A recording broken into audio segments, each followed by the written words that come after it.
Paulo disse aos crentes de sua época que viviam em Roma e pertenciam a uma igreja de Deus que, tendo sido, pois, justificados pela fé, temos paz com Deus por nosso Senhor Jesus Cristo. Romanos capítulo 5, versículos 1 e 2. A primeira cláusula desses versículos maravilhosos, sendo literalmente ou tendo sido justificados pela fé, fala de uma experiência passada. O tempo do grego original implica um ato completo em si mesmo, estabelecido e inalterável. A próxima cláusula é: temos paz com Deus por meio de nosso Senhor Jesus Cristo, que expressa o resultado de termos sido justificados pela fé e fala de nossa experiência atual. O resultado de termos sido justificados pela fé é que agora temos paz com Deus. A paz com Deus não depende de nossa condição de cristãos, mas pura e simplesmente do fato de que houve um tempo em nossa vida em que fomos justificados pela fé. Além disso, Paulo diz, por meio de quem também temos acesso pela fé a esta graça na qual estamos firmes. Romanos capítulo 5, versículo 2. O verbo acesso aqui está no tempo perfeito. Isso expressa um ato passado com um resultado contínuo ou contínuos, para que o versículo poderia ser lido mais ou menos assim: por quem tivemos e continuamos a ter acesso pela fé. Nossa posição diante de Deus, na graça, depende exclusivamente daquele momento em que fomos justificados pela fé.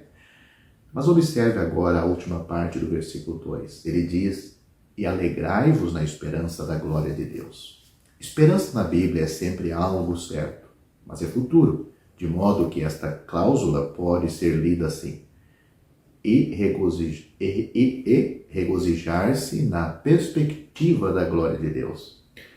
Observe aqui que não há elemento de incerteza, porque Paulo tinha tanta confiança de que podemos nos regozijar na perspectiva da glória de Deus. Por quê? Simplesmente porque fomos justificados pela fé.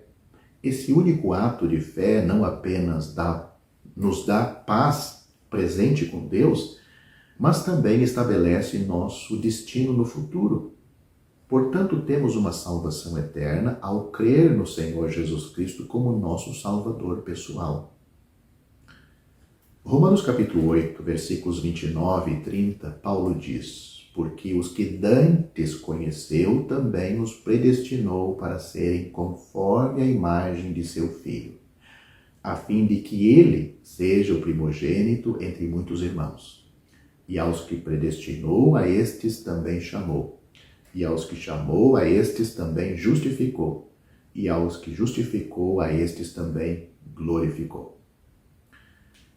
Esses versículos introduzem o assunto da eleição. Em Efésios capítulo 1, versículo 4, Paulo diz como também nos escolheu ou nos elegeu nele antes da fundação do mundo. A eleição é uma verdade que deve ser sempre mantida em perspectiva. Houve posições extremas tomadas em ambos os lados desta questão.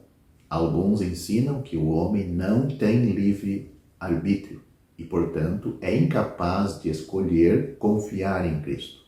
Portanto, deduzem erradamente que se alguns são eleitos por Deus para a salvação, outros foram eleitos para a condenação. Este é um erro grotesco. Por outro lado, há quem ensine também, erradamente, que Deus nos escolheu porque sabíamos. Aliás, Deus nos escolheu porque Ele sabia que creríamos, ou quem creria. O resultado dessa teoria é que, em última análise, a escolha não é de Deus, mas nossa. Ambas as visões extremas estão erradas. A eleição e a responsabilidade humana são, aparentemente, verdades mutuamente exclusivas, totalmente inconciliáveis para as mentes humanas, mas ambas são ensinadas na Bíblia. Eles não são irracionais, mas estão acima da razão. Ou elas, essas doutrinas, não são irracionais, mas estão acima da razão humana. Só Deus pode reconciliá-las. Por um lado, todos os crentes foram escolhidos nele, em Cristo, antes da fundação do mundo. Mas, por outro lado, Deus não quer que nenhum pereça, senão que todos cheguem ao arrependimento. 2 Pedro capítulo 3, versículo 9. Não tente entender isto, apenas deixa com Deus. A Bíblia certamente ensina que os salvos, nele fomos escolhidos, mas não ensina que todos os outros são escolhidos para a condenação. Se os homens perecem, é o resultado de sua própria escolha. Paulo diz: os que dantes conheceu, também os predestinou. Eleição e predestinação não são a mesma coisa. Presciência tem a ver com pessoas, a quem dantes conheceu. Mas a predestinação tem a ver com as bênçãos que Deus tem em vista para essas pessoas. Ou seja, ser conforme a imagem de seu Filho. A eleição está relacionada ao passado, antes da fundação do mundo. Mas a predestinação está relacionada ao futuro, estar em conformidade com seu Filho. A eleição e a responsabilidade humana é como os trilhos de um trem. Os dois andam juntos, mas eles não podem se conciliar, não podem chegar um lado do outro. Assim, depois de ter dito tudo isto, todos os que foram escolhidos em Cristo também foram predestinados para serem conforme a sua imagem. O objetivo é tão certo quanto o fato de termos sido escolhidos. Esses dois versículos não se referem à experiência, mas o propósito inalterável de Deus. Todo aquele que é salvo foi escolhido nele antes da fundação do mundo, mas também foi predestinado para ser conforme a imagem de seu Filho. O crente um dia será como Cristo, não por causa de suas realizações pessoais como cristão, mas simplesmente porque foi escolhido nele. Agora, olhe para o versículo 30 de Romanos 8, que diz assim: aos que predestinou, a esses também chamou. Cada pessoa que nele foi escolhida foi também predestinada para ser conformada, como também foi chamada. Isso é conhecido como o chamamento ou chamado eficaz do Evangelho. Ninguém que foi escolhido nele jamais deixou de ouvir esse chamado. Em outras palavras, todos os que foram escolhidos nele na eternidade foram levados a conhecê-lo, a conhecer Cristo no tempo.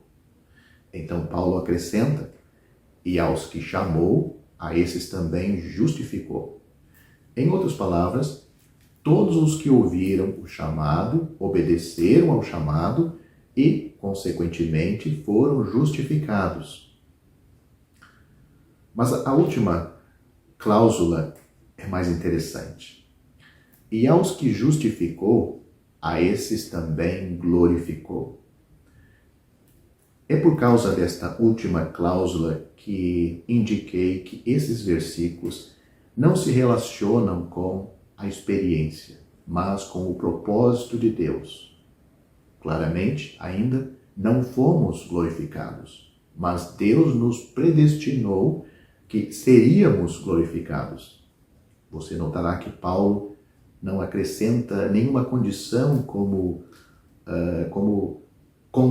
contanto que você continue, ou se você não cair em pecado, Deus vai concluir esta lista de coisas ou vai chegar à sua conclusão. A salvação é inteiramente obra de Deus.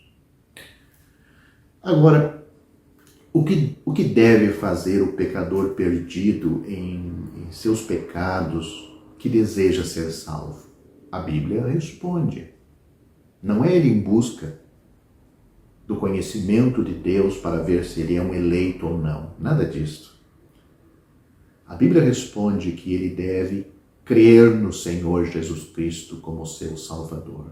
Crê no Senhor Jesus Cristo e serás salvo. Atos capítulo 16, versículo 31. Porque pela graça sois salvos por meio da fé.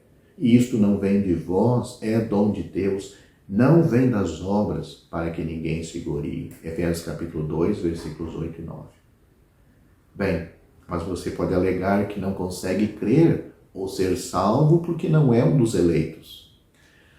Vou deixar esta resposta para o Senhor Jesus, pois ele explica muito bem o porquê dos pecadores não serem salvos. Não é porque eles não foram eleitos e eles gostariam de saber se são eleitos ou não. Veja o que ele diz. Porque Deus enviou o seu Filho ao mundo, não para que condenasse o mundo, porque o mundo já está condenado, mas para que o mundo fosse salvo por ele. Quem crê nele não é condenado, mas quem não crê já está condenado, porquanto não crê no nome do unigênito Filho de Deus. E a condenação é esta, que a luz veio ao mundo, e os homens amaram mais as trevas do que a luz, porque as suas obras eram más. Porque todo aquele que faz o mal odeia a luz e não vem para a luz, para que as suas obras não sejam reprovadas. Mas quem pratica a verdade vem para a luz, coloca em prática. Quem pratica a verdade ou coloca em prática a verdade vem para a luz, a fim de que as suas obras sejam manifestas, porque são feitas em Deus. João capítulo 3, versículos 17 e 21. Versículo 17 ao 21. Portanto, o Senhor Jesus está dizendo, aquele que não crê no Filho não é porque não foi eleito, mas ele diz é porque ama mais as trevas do que a luz, e as suas obras são más, e não querem vir para a luz para que as suas obras não sejam manifestas. Se você se perder, toda a responsabilidade será sua. Portanto, busque a sua salvação de todo o seu coração, crendo no Senhor Jesus como seu Salvador. Você entrando por esta porta, onde tem o convite, vinde a mim todos os que estáis cansados e oprimidos, e eu vos aliviarei. Quando você entrar por essa porta, você vai ver pelo lado de dentro. Eu ou você é o escolhido. Você é o eleito. Você foi predestinado.